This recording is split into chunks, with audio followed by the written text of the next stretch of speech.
Nzala. Et l'on connaît les autres que le peuple aliaté. Moi, j'essaie un peu de réfléchir. Est-ce que la Tanzanie est à la place meilleure par rapport à nous? Seule Tanzanienne est à Kitoko Kolekababele à Congo? Je ne pense pas. La comparaison n'est pas raison. Mais la mona nambo kana batwala la nzala te baliaka. Ba prometaka biso que soki Mobutu akei, mboka na biso changé. Tokoli ya malamu. Mais depuis Mobutu akenda, pasi eko bakame ko yase ko ya makasi. Sikoyo ojiste za nini? Solution nini? Et ça anga pasi na moni na kenda mukolo musu na komi na Tanzanie. Na zotala bazoteka fufu na zam. Et qui même pas 5 dollars. 3 dollars ça casse moule. Si on a mis tout ni, biso Congo to ça na ba mabele betandi ya ba mabele.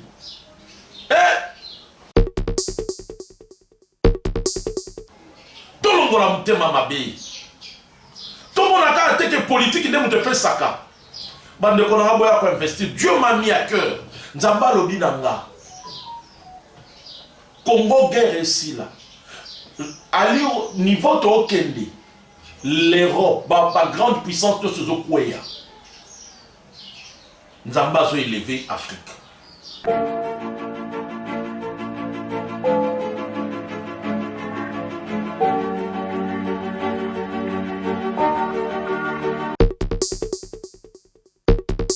Mbote Nabino balandinyo so ya chaîne Nabiso Mission Eka TV.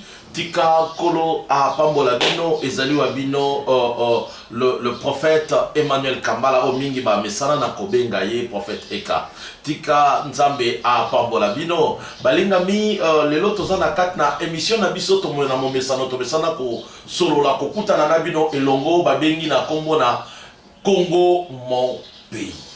Balinga mi, le loto lobela makambo etali Congo mon pays, Congo mboka nangai. Balingami, mboka ya Kasavubu, mboka ya Mobutu, mboka ya Laurent Désiré Kabila, Congo mon pays, mboka ya Etienne Tshisekedi, mboka ya Mulopwe, mboka ya Lumumba, mboka ya Kizenga, Congo mon pays, mboka ya Kenda Sango, mboka ya Bozu ebele, mboka ya biloko ebele, mboka oyo tobengaka paradis sur terre, mais mboka o bato bakolela nzala, mboka o bato bakonyokwama, mboko etonda na bibale, mboko etonda na bibale me bato bakoluka Thomson libanda, mboko etonda na bazamba na nyama me bato bakoluka ngombe oyo uti fandisi yango na frigo so combien de temps. Balinga mina ngitolo bela Congo mon pays, mboka monene, mboka ya bato na bwanya, mboka ya basavant, mboka ya bato mayele, yango Congo na ngitolo bela yango lelo. Lelo na ngitolo bela toza toujours na kati na ba sujet na biso otolobaka. Lolenge eloko nini to sala pona Congo na biso to vivre malamu. To sala nini pona Congo na biso ekende liboso. Eloko motu ya Kongola za koluka na vi na ye, Kongola zole leloko moko ezali pasi nzala. Or Congolais azana climat moko favorable oyo ekoki na ko permettre na yete alala nzala, oyo ekoki na ko permettre na yete azanga lokiliki, oyo ekoki na ko permettre na yete azanga mai. Pointe na Congo soki otamboli yango ezala na ba province, ezala na capitale, chaque commune, chaque quartier ekabwani na mai. Et puis mai yo ezali potable, mai eza ya babete, mai yo bakoko rendre yango facilement bato bameli, ba purifier yango facilement bato bameli. Mboko ekabwani na bibale eza mboko eza na facilité ya kopesa lokiliki, parce que courant na biso tozwaka ngo na nzela na mai. Et puis mboka oyo Équateur ekatisa eza mboko ekoko zanga lokiliki te, parce que lelo tozomona ba courant à travers ba panneau solaire, tozomona lolenge ebele. Mais Congo eza kolela bato ba kolela courant ezalité. Mais mingi ba ko fanda tango ba ko baluka batali balobi non non président de la République. toboyi te responsabilité pesa na bakambi ya mboka mais tozobosana ke responsabilité monene eza na biso moko bakongolais mpo na nini parce que conscience na biso tolamusa yango te banani bakosala bato wana ezali ka biso tant totala bahomme d'état tomonaka président de la république te tomona baministre tomona badéputé na biso est-ce que bazoyoka bazomona mpe pasi o congolais azolela to bango bazo bénéficier na ba 10 000 to na ba 6 000 na bango bafutaka bango na ba parlement to na ba avantage o bango bazali nango ngana lobaka toujours eza pasi pona budget ya mboka na biso apporter quelque chose na peuple congolais parce que ba ministère nyonso ba ministère na biso ezaka ba budget fort eliaka budget koleka kutu na peuple yango tomitunaka ngana mitunaka toko mituna na bandeko ebele est-ce que bidiango bavotaka mpo na biso peuple to bavotaka kaka mpo na bagouvernement mpo kotala ke bidje ebele mbongo ebele o tokomi na 6 milliards tokomi na 10 milliards mais 10 milliards on ezotrouve na solution na peuple te c'est que 10 milliards on ezotrouve solution na bakonzi parce que okomona bango bakochange bamituka tout moment bakozwa bandako bakosomba mapangu eza kotongama soki olandika mwa mokebo parce que azalaki na politique akomi ministre akomi PDG akomi boye ceci cela bango nde bakomene vi malamu c'est que mbongo ya budget ezaka nde ya bango ezaka ya peuple te or le budget doit rencontrer les besoins du peuple. Or, ce qui a besoin du peuple, il faut totalement qu'est-ce que le peuple demande. Le peuple a besoin de lié à Nzala. Nzala. Et l'autre, on dit que le peuple a lié. Moi, j'essaie un peu de réfléchir. Est-ce que la Tanzanie est à la place meilleure par rapport à nous? Seule Tanzanienne. Est-ce qui toque au à Congo? Je ne pense pas. La comparaison n'est pas raison, mais la mona na mboka na batwala la nzala te baliaka. Mais baza na position loko la bisote Congo. Ndeko na ngai posa ya congolais alia. Mais mingi bokoloba kaka mokonzi non mokonzi ya mboka sala kanyonso te. Mokonzi ya mboka kopesa ligne de conduite. Ba eba ko animer vision na eza ba collaborateur. Na kora leadership ba lobi na biso hein. Le leader, il présente sa vision, mais ce qui l'anime, il va animer sa vision, il va même sa vision, et kokisama, et ça va collaborateur.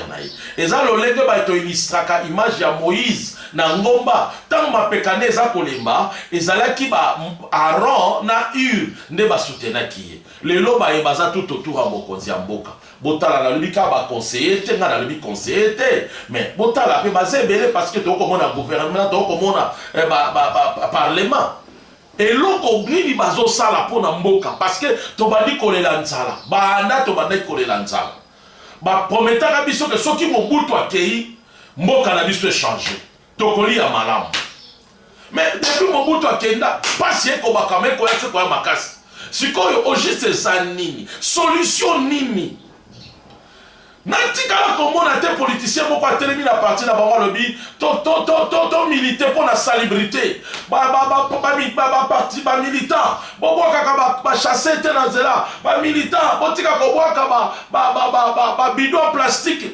natikala komona oteza kaka pouvoir wana eza ngai tozomona ba congolais ba mingi tozomona kaka pouvoir politique pour l'intérêt ya ye Lumumba tika eloko te natuna ndeko moko na émission moko natuna ndeko na ngai JR yebisa ngai Lumumba tika nini parce que Lumumba aza parmi bato baliki indépendance na mboka Lumumba tika nini bona biso ba immeuble Lumumba ezate mais Lumumba bundeli moko ya lobeli ti na mboka oyo bona kiselanga ba immeuble ya Kasavubu ya président ancien président na biso Kasavubu ezate tebika lupango wana ya India soki na Kasavubu so balabala ni soki India soki Lodja soki bakote wana kaka lupango nezala bakomi sango pe mizi elo nini mushatiki bazaki na ba valeur bazaki koluka bolamu intérêt ya mboka ndeko nanga Congo ekolala nzala te. Élément liboso to désenclaver Congo. Bakonzi na biso so ba désenclaver kaka Congo oyo et ko faciliter échange ebele ya biloko akolia et ko faciliter Congolais ana la possibilité ya asala biloko na ye abimisa kene nango libanda to asala biloko ne awa batu musuba ya kozwa yango. Congolais kozala mutu ta banda okenda kokemanda kati ti fufu libanda. Tozana mabele riche oyo ezalaka soko bwaki graine ata likolo ndako eboti. Batu mususu pona abotisa nzete il faut acha bafime ebele alanda me biso ezalaka bongo te. Mais boni toko kozala tolela. Na mitunaka question moko. Mose le père asalaka nini pona na tana ye wana fandaka to defate me tozwaka to futa bafutaka bato pe bato toliaka. E asalaka miracle ni. Kompe Kongola ko fanda pa boyine nyongo. Mbongo ezaka na kati ya mboko oyo. Mais si ko tozwaka ba nyongo bato ba souffrir. To sala ko boni. Ça fait très mal. Congo mon pays. Congo mboka ya bato ya Boigna. Congo mboka ya Bilombe. Congo mboka ya Général Mayele. Congo mboka ya bato minene. Congo mboka ya Bumba. Waso. Congo mboka bato minene. Congo soto badi kotanga bato baleki. Mais Congo wana bato bakolela nzala. Congo wana toko zanga fufu. Et ça anga pasi na moni na kenda mukolo musu na komi na Tanzanie na zotala bazoteka fufu na zam. Elle qui même pas 5 $, 3 $ sac à semoule. Sur la mituni biso Congo to sana ba mabele betandi ya ba mabele. Bandeko nanga bozali banda. Toka ni sate ke kaka politique nde mutu ko changer mboka oyo. Kaka politique te. Mboka na biso ko changer soki biso moko to vi conscience. Tolongoli nano mutema mabe. Tolongoli jalousie. Tolongoli kofingana. Tomando tala bentere ya mboka. Kongola linyo mona ndeko na matate. Soka moni ndeko na mati et ben no soye mutema. Alors azobosana ke toza plus de 80 millions d'habitants na Congo d'abord. Na monde toza belé. Soki a gagné ne fils kata 2 millions 5 millions bandimiye. Cela veut dire ko gagner 10 millions. Sala oya yo momo na Congo la badi ko méditer. Quoi faire pour quoi ça ndeko na ye. Toto ko mona makambo to ko landa ya ndeko na biso Mike Kalambai. Serre moko abimi quelque part. Oh bazalaki na ye. Oh basalaki bo. Yo za ser moyembi. Olongwe pa na yo pe mwasi ya libala. Olongwe pa na yo oye. Oyebi ke na ye kosa le kobo. Ah! Ser. Omona makambo sama ba Congolais. Oui, tondima ta, tondima. Ngana komi na kote ya moko pe na badutu bandeko na ngai. Parce que sur les vidéos, on a frère Mike Anganyalali. Moi j'ai peur. Je me dis que cette femme-là avait drogué frère Mike. Et c'est ce que frère Mike fait tellement. N'encouragez Mike na makambo na été. Na boyi na ngate ba oyo ya koko zalo bino bokoko zala boyebi. Mais bota la bien image wana boko mona Mike aza profondément na sa pongi. Et puis mutazo ya zo bouger pe maintenant ça ya zo yo kate alali. Sokutu, donc au tchèque, on a qu'à ronfler. Congo, mon pays, toke de wapi. Tous les autres montaraka kababilo contre. Oh, Asalinga Iboye, oh, Vaseline, Yebisanga, yo moi si à l'ibal. Bah, de votre réfléchir un peu dans ces géos. Moi si wana aye na Congo pour na koluka Mike. Bah, salio ya bango bako sala. Moi, je suis en train de faire featuring ya Mike. Azo regretté que j'ai image parce que Mike va tourner un film clip dans la Mike a chef et le militaire n'a pas gagné.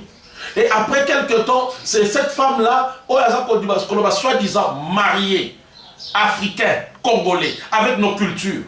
Oh, je suis rentré, nazongi pas mobali nangai, parce qu'il y a des anglais qui disent, nazongi pas mobali nangai, asengi ngai, nasengi pardon.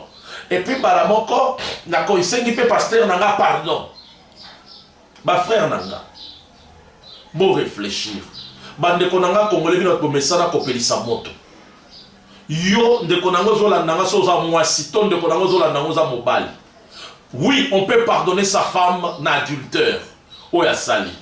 Est-ce que tu seras à l'aise de voir cette femme-là tenir devant public que Abanda ko énumérer le nombre de fois qu'ils ont fait avec cet homme-là.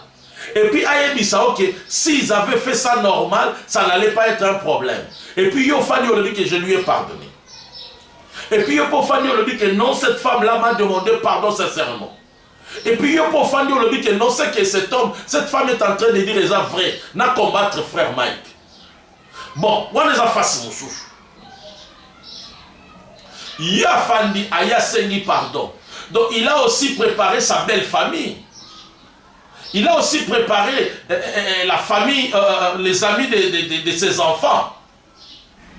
Que moi, j'ai commis l'adultère, je vais les dénoncer à la télé. Naba Zabiso Nyoso, toi, africain, toi, congolais. Ah, moi, mobali yo penza ya bala soki zawadi yo. Ah, mobali na moni aza extraterrestre. Et puis famille oya yez extraterrestre. Donc famille on est fan de ce pays. Et le dit belle sœur nabiso aza kitoko. Belle sœur nabiso vraie chérie. Belle sœur nabiso azo mérité de konabiso. Talandenge kuto aza ko dénoncer 4 fois oba balalié. Et pas ya frère Maï. Ya soukanda siliki po ba tchelie vaseline. Ma frère Nanga, bon réfléchir. Ça doit aussi nous interpeller, nous les hommes de Dieu. Il est agent du diable, Bible le dit dans le dernier jour, dans le dernier temps, l'âge du ténèbre se déguisera en ange de lumière. La sœur, et puis ton fada te réfléchir. Cette sœur, soi-disant, chante, soi-disant, azoluka succès. Na milliers d'abord, on a biso ba Christo.